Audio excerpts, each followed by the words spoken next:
కొంతమంది ఉంటారు, నేను ముస్లిం గురించే చెప్తున్నా. ముస్లిం ఆడవాళ్ళు ఊరంతా తిరుగుతారండి పడతా లేకుండా.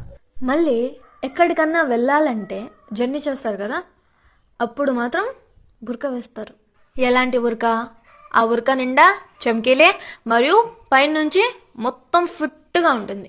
తర్వాత ఈవిడికి జర్నీ చేస్తున్నప్పుడు దాహం వేస్తుంది కదా, ఇంకా అదే ఆలస్యం.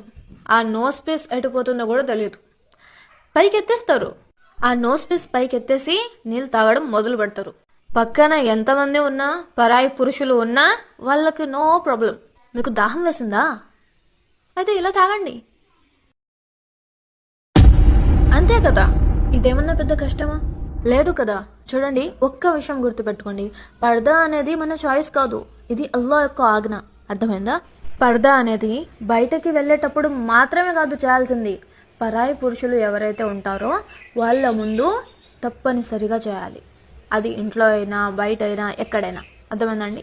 మరియు లాస్ట్లో ఒక విషయం, నేను వీడియోలో కుడి చేత్తోనే వాటర్ తాగాను. ఇది ఫ్రంట్ కెమెరా కాబట్టి వీడియోలో ఎడం చేతితో తాగినట్టు అనిపిస్తుంది. అంటే క్వశ్చన్ చేస్తారు చాలామంది, సో ముందుగానే చెప్తున్నా, ఇస్లాంలో కుడి చేత్తోనే తాగాలి, తినాలి, ఎడం చేత్తో కాదు.